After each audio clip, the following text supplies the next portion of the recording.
همه فکر میکنن مرگ یه پایان، یه نقطه ته خط. ولی اگه بهت بگم مرگ اصلاً پایان نیست چی؟ اگه بگم تازه اونجا همه چیز شروع میشه؟ یه لحظه فکر کن. داری نفس میکشی. صدای اطرافیانت رو میشنوی. همه دارن گریه میکنن ولی تو دیگه هیچ کدومشون رو حس نمیکنی. تو فقط یه تماشاچیی که انگار از پشت یه شیشه ضخیم داری به دنیا نگاه میکنی. و بعد یه تاریکی مطلق. نه راه فراری هست، نه گوشی برای شنیدن صدات، نه دستی برای گرفتن. اون لحظه‌ای که سنگ لحد رو میذارن، صدای کوبیده شدن خاک روی سنگها، وحشتناکترین صدایی که یه انسان ممکنه بشنوه. ولی میدونی چی از اون صدا ترسناکتره؟ چیزی که درست بعد از اون سکوت توی اون فضای تنگ و تاریک منتظرته. امروز قراره بریم به اون جایی که هیچ کس بر نگشته تا خبر بیاره. شب اول قبر. از لحظه‌ای که روح از بدنت کنده میشه تا اون بازجویی سنگین و نفسگیر که هیچ کسی نمیتونه ازش فرار کنه. سلام، خوش اومدید به کانال الهی نامه. اگه تا الان سابسکرایب نکردی، همین الان انجامش بده و ویدیو رو لایک کن، چون این ویدیو قرار دیدگاهت رو به تمام عمرت عوض کنه. اگه آماده ای که پرده ها کنار بره و حقیقت رو ببینی، یه نفس عمیق بکش و بیا بریم سراغ این سفر مرموز.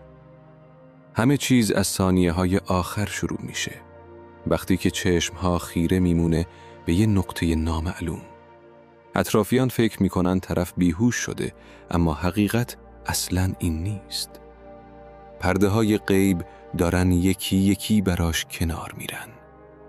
توی روایات اسلامی یه تصویر تکون دهنده از این لحظه داریم. انسان تو همون لحظات آخر فرشته ها رو با چشم خودش میبینه. اما چه فرشته هایی؟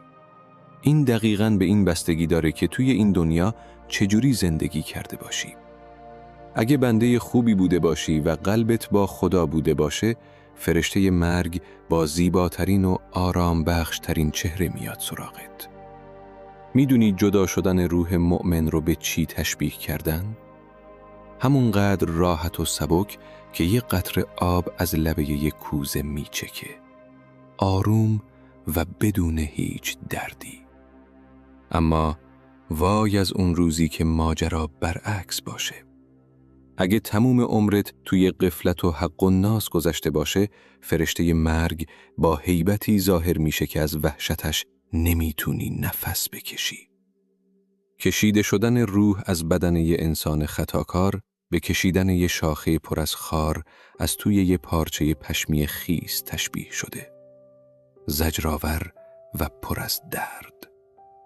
تو اون ثانیه ها فرد میخواد فریاد بزنه که تو رو خدا فقط یه روز به من وقت بدی جبران کنم، اما دیگه زبونش کار نمیکنه. صدای گریه خانوادش رو میشنوه، میبینه که دارن تکونش میدن، اما نمیتونه حتی یک کلمه حرف بزنه. روح جدا میشه، میون زمین و هوا میایسته و به جسم بیجون خودش نگاه میکنه. تازه اونجاست که با تمام وجودش یه حقیقت تلخ رو میفهمه. این که بازی تموم شد. جسم بیجون رو میبرن برای غسل. آب رو میریزن رو بدنی که تا چند ساعت پیش با کوچکترین سرمایی میلرزید. کفن سفید رو میپیچن دورش. همه چیز چقدر سریع و بیرحمانه اتفاق میفته. انگار همین دیروز بود که داشت برای آیندش نقشه میکشید. حالا گذاشتنش روی شونه ها. دارن میبرنش سمت قبرستون. روح تو تموم این مسیر بالای جنازه خودش در حرکته و داره همه چیز رو نگاه میکنه. اگه آدم خوبی باشه با یه شوق عجیب فریاد میزنه منو زودتر ببرید، منو زودتر برسونید. چون اون آرامش ابدی رو داره از دور میبینه. اما اگه مسیرش تو دنیا کج بوده باشه با التماس فریاد میزنه دارید منو کجا میبرید؟ تو رو خدا منو برگردونید. ولی هیچ کس صداش رو نمیشنوه. یه لحظه خودت رو بذار جای اون شخص. داری میبینی عزیزترین آدمای زندگیت دارن تو رو میبرن تا با دستای خودشون بذارنت زیر خروارها خاک. پیامبر مهربونی ها صلی الله علیه و آله و سلم یه حقیقت تکون دهنده درباره این لحظه گفتن. میفرمایند وقتی مرده رو دفن میکنن و اطرافیانش دارن برمیگردن، اون شخص اون پایین تو اون سکوت مطلق حتی صدای قدمهای اونها رو روی خاک میشنوه. تپ تپ، صدای دور شدن قدمها، صدای دور شدن کسایی که فکر میکردی هیچ وقت تنهات نمیذارن. حالا رسیدیم به دلهره آورترین قسمت ماجرا. بدن رو میذارن توی اون گودال تنگ و خاکی. سنگهای لحد رو یکی یکی میچینن. با هر سنگی که گذاشته میشه یه تیکه از نور دنیا کم میشه، تا اینکه آخرین سنگ رو میذارن و تمام. تاریکی مطلق. اونجا دیگه نه خورشیدی هست، نه نوری، نه هوایی. یه تنهایی عمیق و وحشتناک. یه لحظه فکر کن. کسی که تا دیروز اگه 1 ساعت تو اتاق تنها میموند کلافه میشد، حالا باید زیر خروارها خاک تنها بمونه. اینجا دیگه هیچ کدوم از اون چیزایی که تو دنیا براشون هرس میخوردیم به کار نمیاد. اینجا کسی نمیپرسه حساب بانکیت چقدره، مقامت چی بود، چقدر فالوور داشتی. نه، اونجا تمام اون نقاب ها میفته. فقط تو میمونی و خود واقعیت. اونجا تازه میفهمی که تموم اون دعواها و دویدنها برای دنیا یه سراب بوده. حالا تو اون سکوت کرکننده فقط یه چیز باهات مونده. همون کوله باری که با دستای خودت پرش کردی. اعمالت.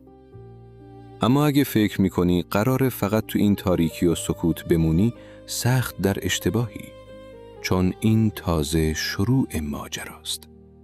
درست تو همون لحظه‌ای که فکر میکنی همه چیز تموم شده، ناگهان یه اتفاق میخکوب کننده میفته. سکوت میشکنه. زمین شکافته میشه. تو روایات ما اومده که تو این لحظه روح دوباره به کالبد برزخی برمیگرده و شخص تو قبر میشینه. بله، بلند میشه و میشینه. اما نه با این جسم خاکی، با یک کالبد جدید که میتونه همه چیز رو 1000 برابر قوی تر از دنیا ببینه.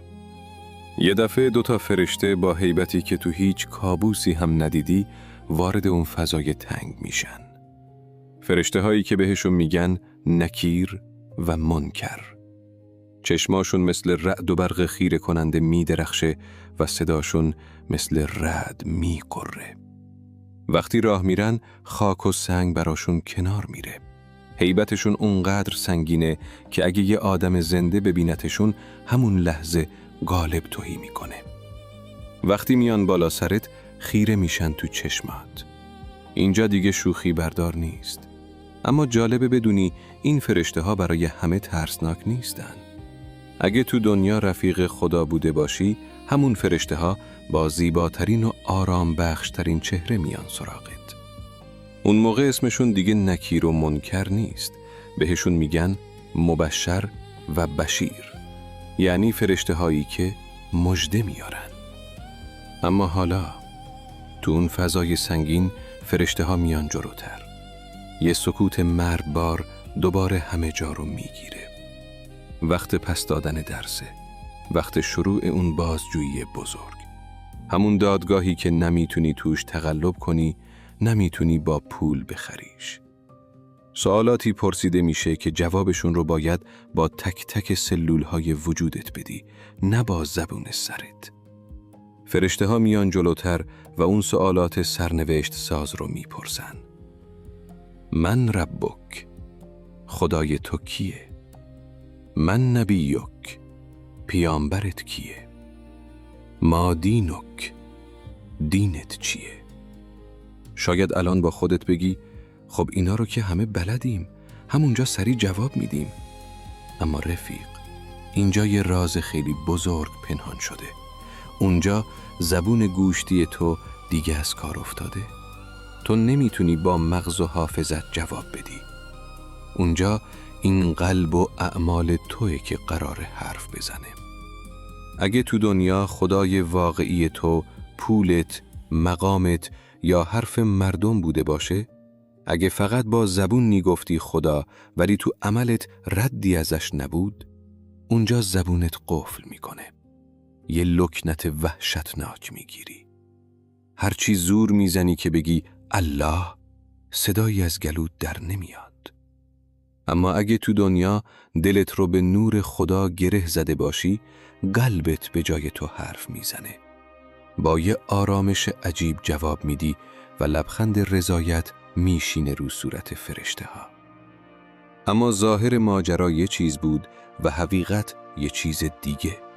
چون درست بعد از این بازجویی یه مهمون عجیب از راه میرسه. کسی که تا خود روز قیامت قرار تو اون قبر باهات چشم تو چشم بمونه. درست بعد از جواب دادن به فرشته ها یه اتفاق عجیب تر میفته. تو اون تاریکی یه دفعه میبینی یه نفر از گوشه قبر داره میاد سمتت. اگه تو دنیا آدم درستی بوده باشی، یه شخص بی نهایت زیبا با یه چهره نورانی و بویی بهشتی میاد میشینه کنارت. با تعجب میپرسی تو کی هستی که تو این تاریکی و تنهایی اومدی به دادم رسیدی؟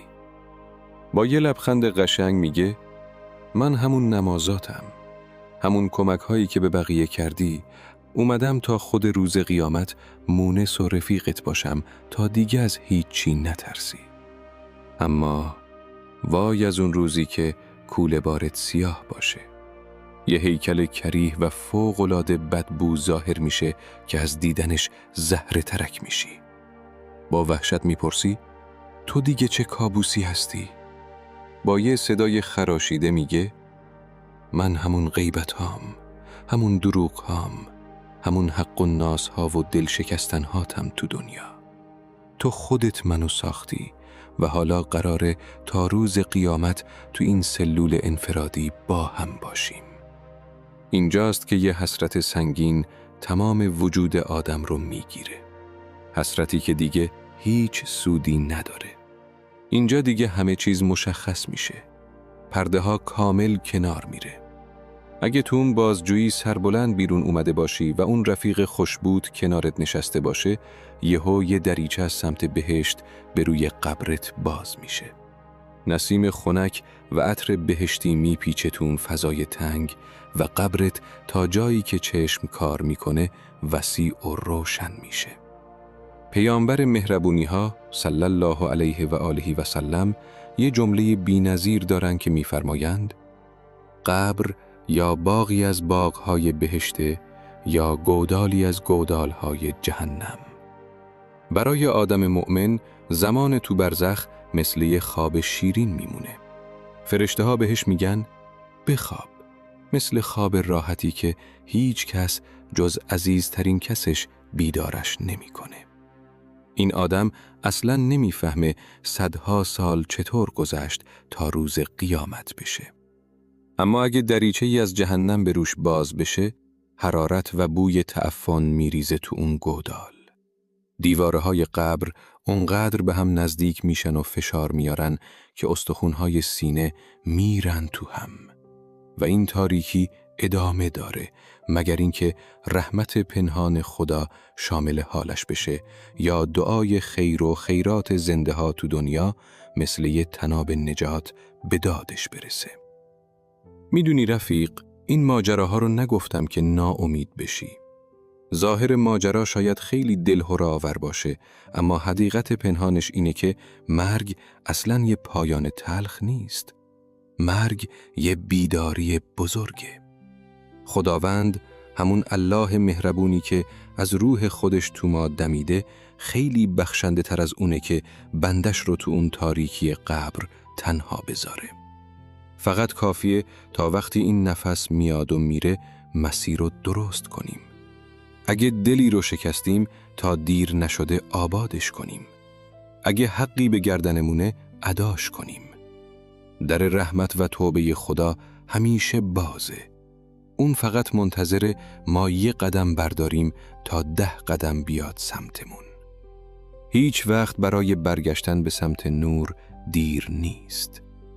امیدوارم وقتی اون لحظه قطعی برای هممون میرسه، اون رفیق خوشبو و نورانی بیاد کنارمون بشینه و اون پنجره رؤیایی رو به زیباترین باغ‌های بهشت برامون باز بشه تا دیگه هیچ وقت رنگ ترس رو نبینیم.